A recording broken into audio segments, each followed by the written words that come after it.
Traditional, please welcome a true professional, Mr. Bill Andrew.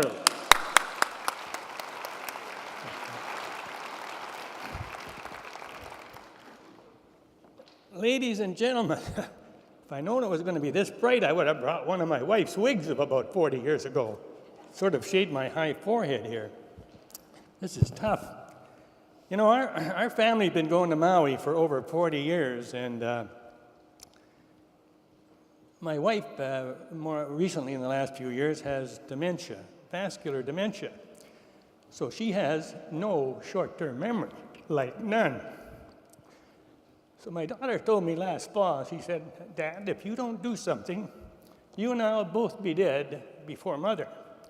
And that's what does happen to caregivers. 50% of caregivers die before the patient. So I said to my daughter, I said, well, you know, I want to go to Maui this winter, and I just can't go and leave your mother here in Calgary. So I made arrangements to have my wife be in a retirement home in Maui, terrific place. Actually, Maui's a terrific place, in Hawaii, and so is this retirement home. The first day and I was then going to extricate myself and go to our own condo. My wife falls the first day we're there, sprains both hands really bad, painful. She can't do anything. I have to help her put on her bra. So once I get the twins in their pockets, I said,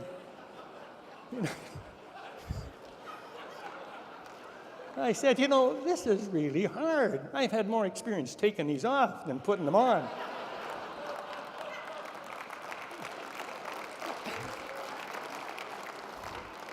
I'm losing a lot of time here.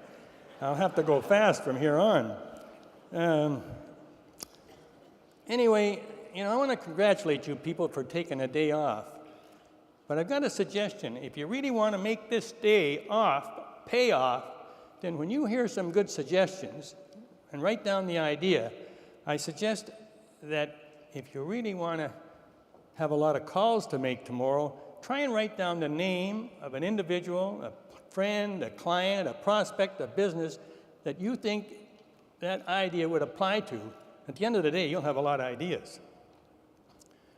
Now, I've always enjoyed the telephone, and you know, when I talk to a client or a prospect, whether I get an appointment or not, I ask them can I please make a note of your date of birth? Well, I've already got the appointment. That's a good thing, because then I know just about who I'm dealing with.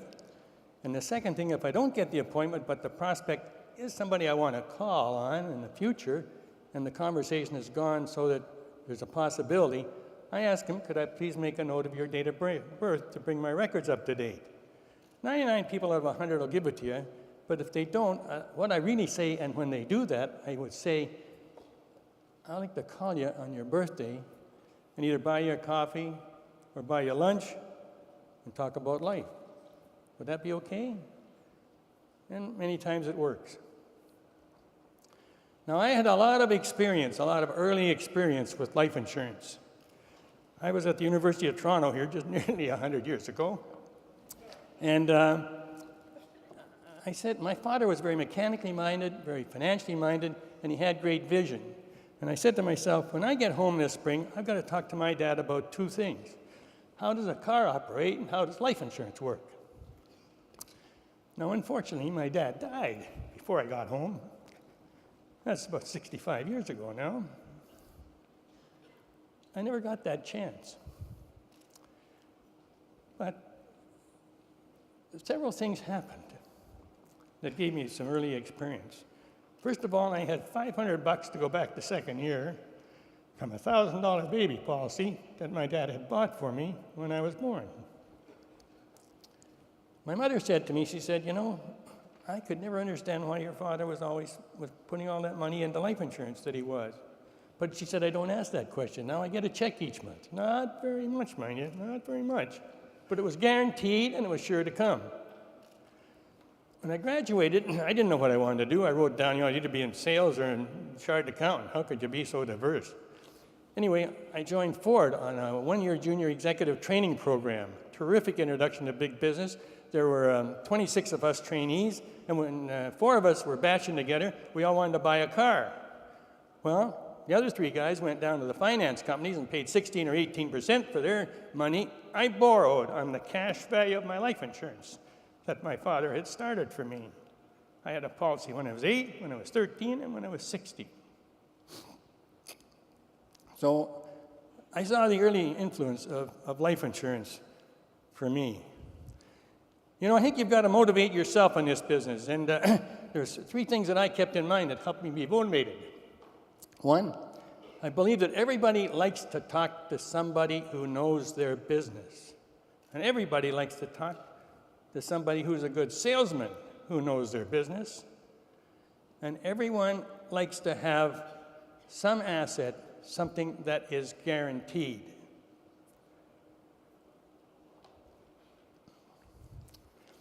You know, I had a little car accident in Maui, backing out of a parking lot, and I was talking to Visa, and I was telling them what happened and so forth. And when I finished, my wife, who was sitting there with me in Maui, she said, you know, that all sounded very logical to me.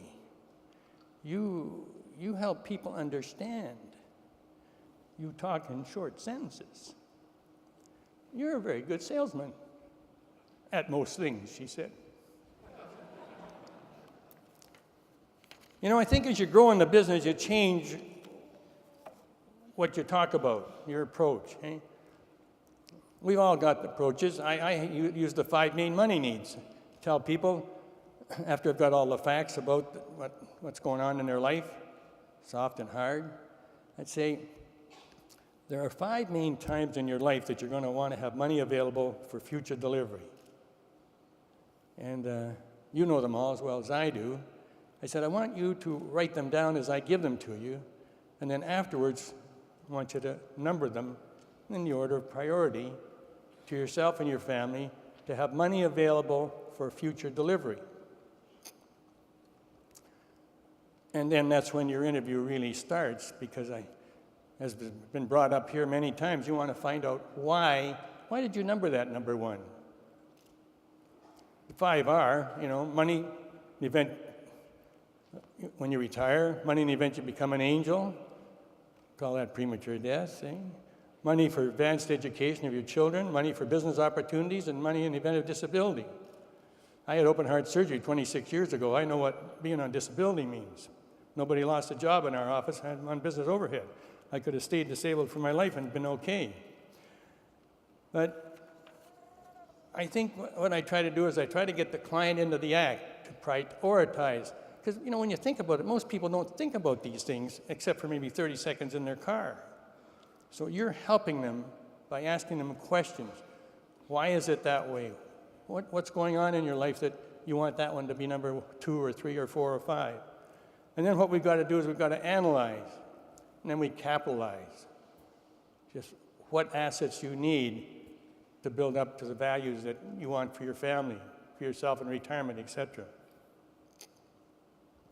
And then I moved to the simpler approach with 3 simple questions to the businessman. Do you have a will? Do you know what your taxes are? Do you have enough liquidity to meet those taxes? And I tell them we could spend the next half hour, an hour talking about just your will. And there are questions. People say they have a will. If you were going to draw your will today, is there any change that you would make? And that gets you going into discussion.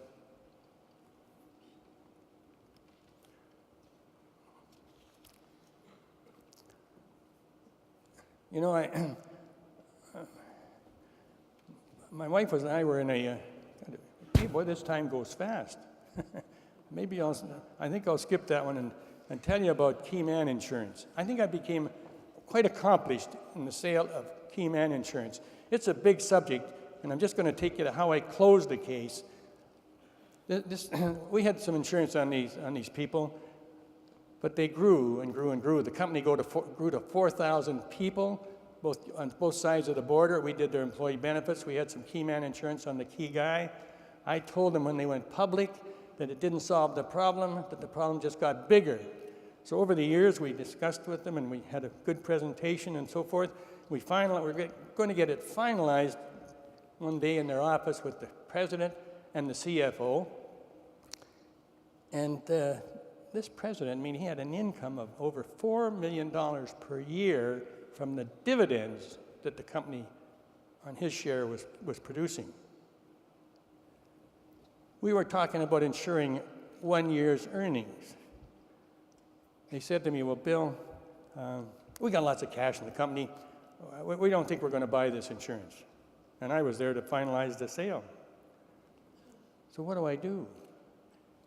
I drew a picture of their building, and I put a door in it, and I said, you know, let's say, George, that you and Jack walk out this building tonight at 6 o'clock, and you close the door, and you say, gee, the fire insurance expires at midnight.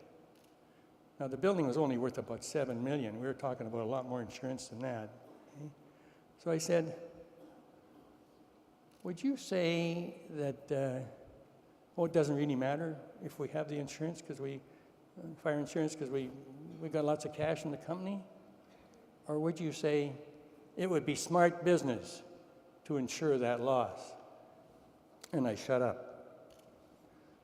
And I waited a lot longer than I'm waiting now to go on. They did buy the insurance, and they did insure 3 more people that were top division vice presidents. One thing that I've had fun with is to say to a prospect who's quite wealthy, and I can't get him to think about what we're doing, and I said, well, you know, I can't sit here and say you need life insurance, but you can't sit there and say you can't afford it. So we laugh, and we go on, and we talk about life, and we try to get him thinking forward. When you're in the business as long as I am, you know, you don't have too many people that are 10 years older than you are, and even 10 years younger, that are going to qualify for life insurance. But there are a lot of grandparents that are pretty wealthy, okay? So I was sitting with this fellow one day, and he had some grandchildren, and well, his first, and I said, we've got to get you some grandchildren insurance. He was kind of looking down, said, what's that, you know? So I told him, you know. And a few years later, we've got it done, and he's got more grandchildren now. So one of his sons comes in to buy insurance on his baby, and I said, what did your father tell you he was doing? He said he was setting up an insurance trust at no cost. What he was really doing, he was really using an insurance policy as a trust. Okay? And you know all the advantages, the tax advantages, but maybe you haven't thought through some of the things that really an insurance policy gives, whether it's on a grandchild, a child, or on a client. For example, there's no management required. There's no reporting rule. There's no 21-year rule. There's no taxes triggered in the grandparent's name. There's no taxes triggered on the transfer of the grandchild. There's no attribution rules that apply. There's no probate when the beneficiary is named.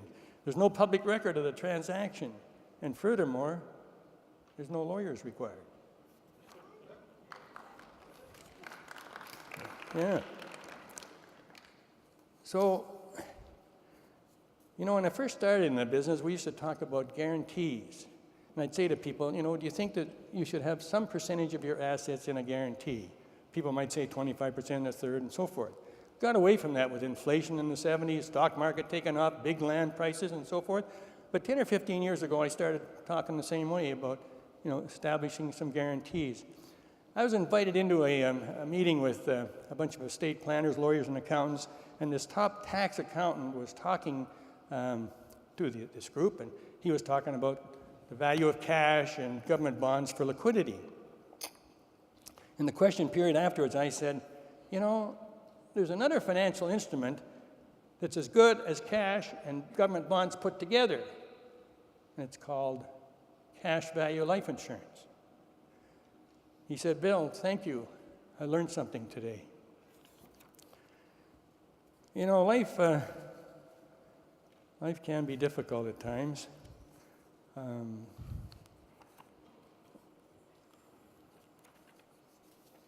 I've paid a few death claims in my life. As a matter of fact, I had 3 clients die last week. About 50 years ago, I took a check to a fellow whose son had been killed, this company, and these two fellas had a mine down in southeastern BC. And because I'm from Calgary, one of them fellas, the partner was down there, and the other partner's son, Henry's son, took the truck out after a big party night and killed him, and got killed rolling the truck. I took a check to Henry because his son was on the employee benefit plan.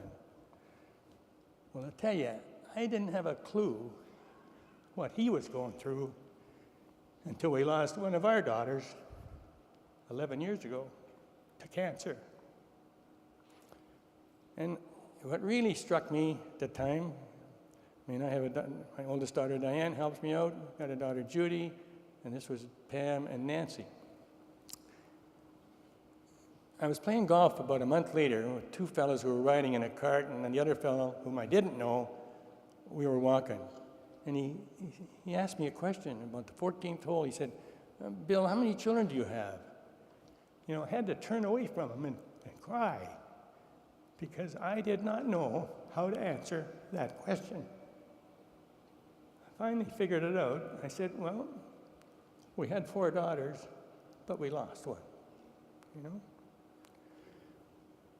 So life can be difficult, and there are no guarantees in our physical life. But you have the privilege to be selling life insurance, and you can guarantee people financial life. And I think in a Ben Feldman truism, you can provide insurance that pays the most when it's needed the most. Now, I hope that some of you get some ideas today. You're going to get a lot of ideas as the day goes on that will help to have made this day off pay off for you. So thank you, Lawrence Geller, for asking me to join you today.